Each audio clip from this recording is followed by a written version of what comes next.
Salut tout le monde, c'est Albert Legrand. Et aujourd'hui, on va parler d'un truc universel, l'argent. Ouais, je sais, c'est pas toujours glamour, mais c'est important. On travaille dur pour gagner notre argent, mais on le laisse souvent partir sans s'en rendre compte. Comme quand j'ai acheté cette guitare électrique vintage avec l'argent du loyer. Pas très malin. Aujourd'hui, je te partage 5 erreurs financières que j'ai moi-même faites et que des millions de personnes font encore. Des erreurs qui m'ont coûté cher et qui te coûtent peut-être cher aussi. Si tu veux arrêter de perdre ton argent bêtement, reste bien jusqu'à la fin. Alors, la première erreur, et pas des moindres, c'est de vivre au-dessus de ses moyens. Facile de se laisser tenter, hein?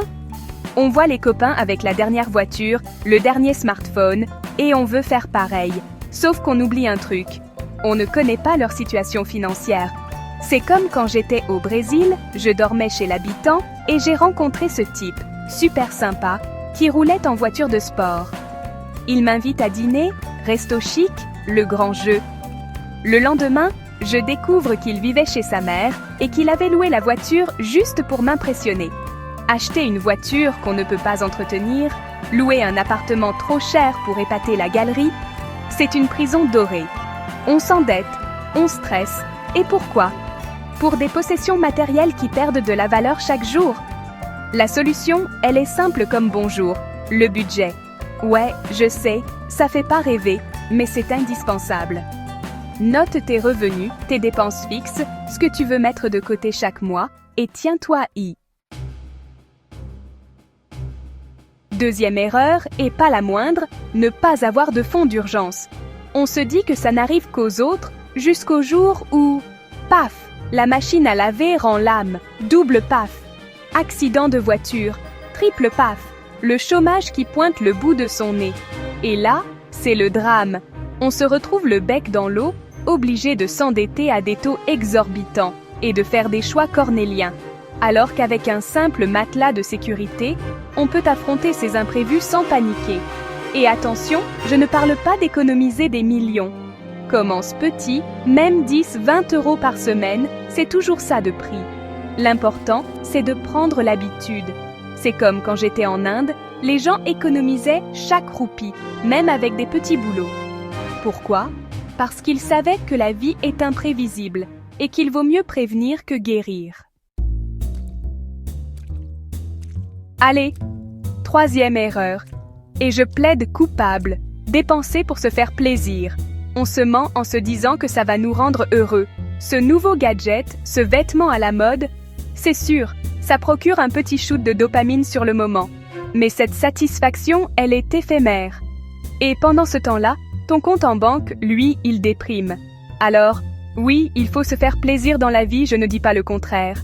Mais au lieu de dépenser pour des biens matériels, pourquoi ne pas investir dans des expériences? Un voyage, un concert, un bon restaurant, des souvenirs qui resteront gravés dans ta mémoire bien plus longtemps qu'un énième t-shirt. Ou mieux encore, investir dans toi-même. Un livre, une formation, un projet qui te tient à cœur. C'est ça la vraie satisfaction, celle qui dure. Enfin, la cinquième erreur, et peut-être la plus grave de toutes, ne pas se former financièrement. On passe des années à l'école, on apprend des tas de choses. Mais l'éducation financière, elle est où? Résultat, on se retrouve propulsé dans la vie active sans aucune notion de gestion de budget, d'investissement, d'épargne. On est complètement livré à nous-mêmes face à des banques, des assurances, qui ne nous veulent pas forcément du bien. Alors, oui, apprendre à gérer son argent, ça peut paraître rébarbatif, mais c'est un investissement sur le long terme. Lire des livres, écouter des podcasts, suivre des chaînes YouTube spécialisées comme celle-ci, ce sont des petites actions qui peuvent faire toute la différence. Crois-moi, prendre le contrôle de tes finances, c'est s'offrir une liberté inestimable. Voilà, tu connais maintenant les 5 erreurs financières à éviter absolument.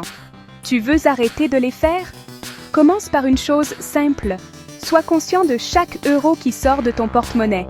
Analyse tes dépenses, Identifie les postes où tu peux économiser et mets en place un plan d'action. Et surtout, abonne-toi à Level Up Finance pour apprendre à faire travailler ton argent intelligemment. Ensemble, on va démystifier la finance et te donner les clés pour atteindre tes objectifs. Dis-moi en commentaire quelle erreur te parle le plus et on en discute ensemble. À bientôt!